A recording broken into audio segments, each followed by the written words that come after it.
बिस्मिल्लाहिर्रहमानिर्रहीम। अस्सलाम वालेकुम। क्या हाल है आप सब लोगों के? आई होप आप लोग ठीक ठाक होंगे, मुझसे में होंगे।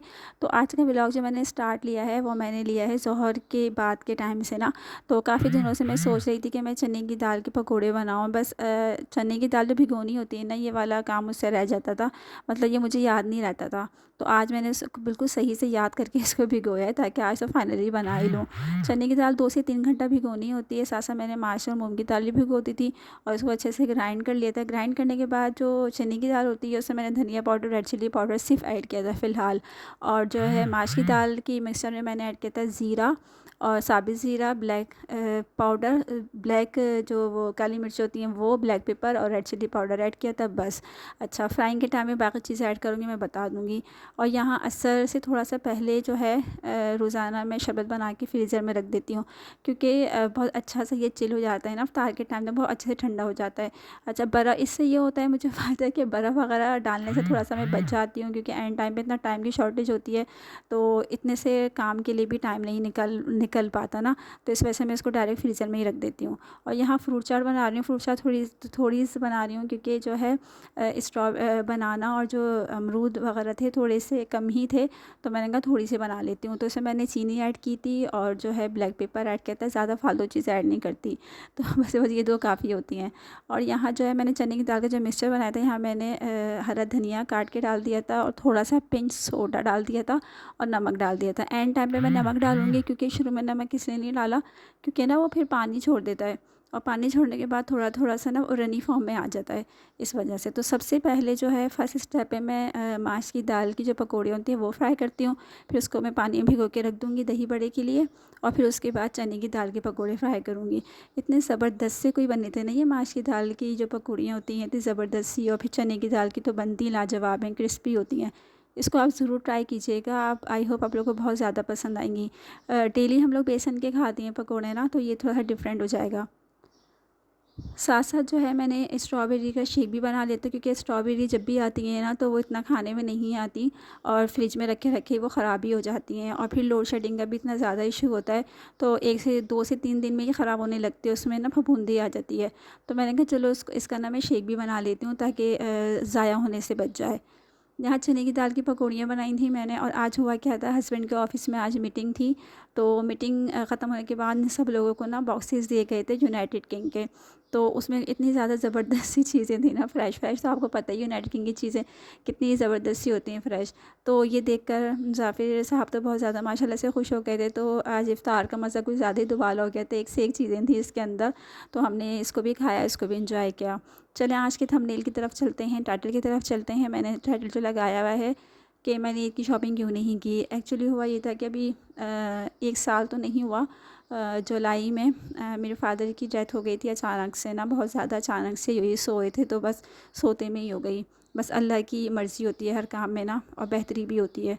तो इस वजह से बस दिल नहीं चाह रहा ईद की शॉपिंग करने का। ऐसे तो खैर कोई बात नहीं है, रमज़ान के जब हम रोज़े रखते हैं तो ईद नए कपड़े पहनते हैं, वो एक अलग बात होती है। लेकिन बस दिल जब अंदर से खुश नहीं हो ना, तो कोई दिल नहीं चाहता। तो मेरे पास पहले से रखे हुए जो ड्रेसेस हैं वही मैंने सिलवा लेते, वही पहन लूँगी। मतलब मैंने ख़ास तौर पे जो है शॉपिंग नहीं की।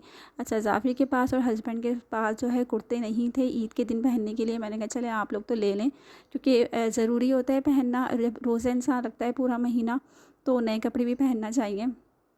इस्लामिक पॉइंट ऑफ व्यू से भी अच्छा है और मतलब अच्छा लगता है। तो इन लोग के कुर्ते लेने के लिए मैं आ गई थी चेज़अप हस्बैंड के साथ। तो ये कुछ ले रही थी, और रश इतना कोई ख़ास नहीं था, क्योंकि चेज़अप इतना बड़ा है ना जौहर वाला। अगर रश भी हो तो इतना ज़्यादा एहसास नहीं होता। बस महंगाई तो बहुत ज़्यादा है, इतनी ज़्यादा महंगाई हो चुकी है कि बस कुछ समझ नहीं आता। कुछ जो चीज़ पसंद आए तो वो इतनी आउट ऑफ रेंज होती है, उसके प्राइस कुछ ज़्यादा ही हाई होते हैं। और जो पसंद नहीं आता उसकी जो प्राइस होते हैं वो सही होते हैं। तो बस कुछ इस तरह का ये आजकल माहौल चल रहा है, और शॉपिंग बड़ी सोच समझ के करनी पड़ती है।